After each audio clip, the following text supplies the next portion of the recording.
Willy Rousseau, alias Willy Blix, est sculpteur, musicien, constructeur. Tourangeau, il vit aujourd'hui à Saint-Nazaire, décor idéal pour son imagination artistique. Nous sommes à Saint-Nazaire, sous la base sous-marine de Saint-Nazaire. La première chose qui saute aux yeux, c'est effectivement cette entre guillemets poésie industrielle que moi je reconnais sur des infrastructures industrielles et la petite magie poétique qui peut se dégager d'une grue ou d'autres structures. Donc c'est vrai que via mon parcours depuis plusieurs années, je suis toujours un peu attiré effectivement vers la machine, le côté industriel. Saint-Nazaire, pour moi, ça transpire ça. Après, c'est pas forcément la réalité de la plupart des gens ici.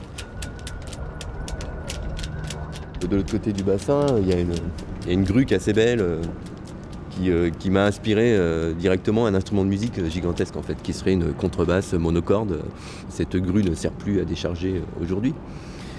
Mais du coup, s'en servir vraiment comme sculpture, quoi. Et sculpture sonore où pourquoi pas les habitants pourraient venir une fois par mois faire de la contrebasse avec des baguettes en métal ou en bois pour taper sur la monocorde et que ça devienne une attraction ludique.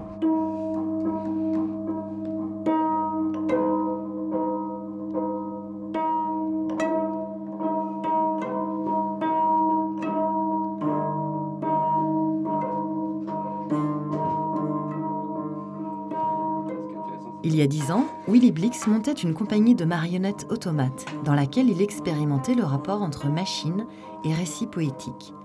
Il travaille ensuite en solo sur des sculptures musicales improbables.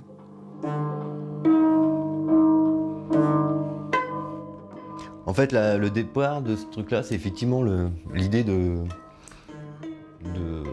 la cireuse automatique de chaussures, quoi. Donc c'est un piano à queue qui a été démonté, enfin piano droit plutôt droit. Et de là après est parti le piédestal et le fait de sublimer la machine à cirer les chaussures.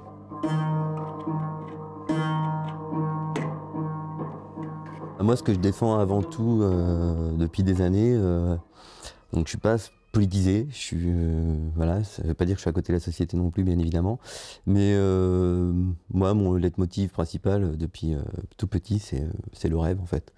Moi, j'ai juste envie de faire rêver les gens et d'apporter un peu de poésie, de rêve dans la création des objets, dans les créations sonores, voilà. Et c'est déjà en quelque sorte une façon d'être politisé, mais bon, par contre mes arguments sont juste ceux-là, quoi.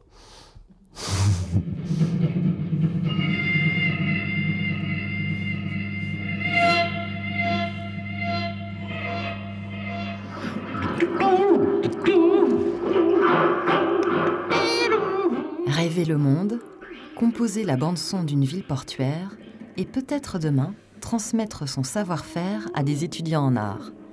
Tel est le nouvel horizon de cet artiste inclassable.